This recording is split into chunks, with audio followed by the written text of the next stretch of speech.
How can you motivate your family to help with the chores, with whatever they are, whether they're inside, outside, whatever?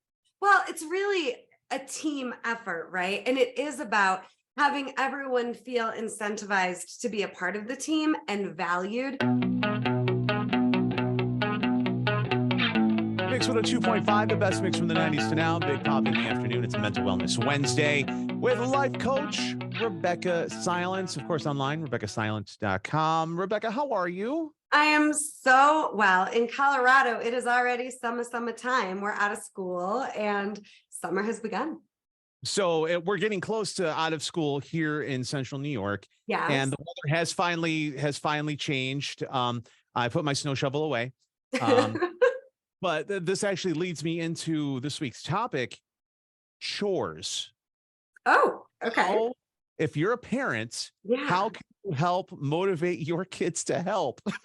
Oh my gosh. And we actually spent the weekend with our 8-year-old setting this up in my house. So this is, very timely. And I think the thing about chores before you get going, because Yeah. I know I wind you up and I let you go. Totally. Not only with the kids, but also significant others. How can you motivate let's do it this way. How can you motivate your family to help with the chores, with whatever they are, whether they're inside, outside, whatever? Well, it's really a team effort, right? And it is about having everyone feel incentivized to be a part of the team and valued. And it's funny because actually right before this, my husband was joking about, some husbands just don't do any dishes. And I said, and that would have never been a type of husband I would have married, right? Like we're in this together, right? Mm-hmm. So with your kids, and then we'll get into partnership, do yourself the favor of paying them to be an active participant on the team. Here's why. It doesn't work when you get to live here, so I need you to jump when I say jump. They get resentful and they push back and they rebel.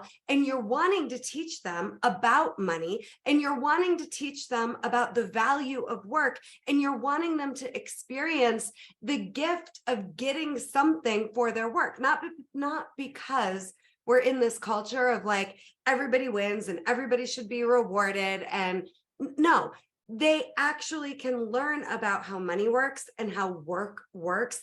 And they should, starting with you. So I have an 8-year-old. Yeah, they earn it.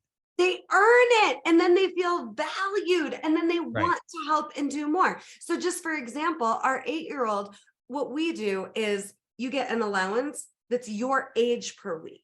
And then there's about 5 things max that are the minimum requirements. And then if you do those minimum requirements on a daily and weekly basis, then you can get paid extra. So I wanted, for example, my daughter to take all of her art supplies and bring them down into our basement because she'll paint in her room. She'll paint all over the kitchen island, the kitchen table, all over the house. I don't want to stifle her creativity, but I want to have a spot in the house that is where art is designated and done. You don't have to scrub every time. I'm sick of the glitter explosions, right? And literally, like on my arm, I've got glitter. You cannot get rid of glitter. No. Glitter. She just put unicorns on me yesterday because glitter's a thing, right? So anyways, I gave her an extra $10 to set up an art space downstairs. She moved carpets around, furniture. We had an art table, and she was so proud of this new space that's hers. And she was so proud that she did this on her own.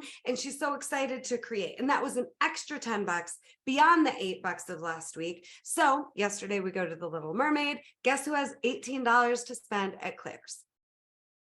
She's thrilled, right? So incentivize and teach your kids. And especially if they're little, $8 a week, even if they're 15 bucks a week, help them learn to appreciate the value of work and money and help them learn money. Now, with your partner, a system that has worked for my clients, and my husband and I do this too, every week we have a conversation about what needs to get done this week and who's doing what bases are getting covered. And it isn't necessarily about delegating the chores. It's about agreeing as a partnership to all the bases being covered for the week. And that's just a different way of looking at the same thing, But it's so important to have systems and an agreement in place where, again, everybody feels like, they know their role and it's not imbalanced. So we have on our refrigerator who's taking the kid, who's picking the kid up every single day, who's doing karate practice. And then we just talk about who's doing dinners, what nights, who's got the kid, what nights, and have a loving conversation. Now, I'm just going to go here. Mark and I, guess what? We have this conversation in our hot tub with coffee on Sundays, and it's lovely. We make it fun and relaxed, and it's no pressure. So think about what are the essential bases that need to be covered.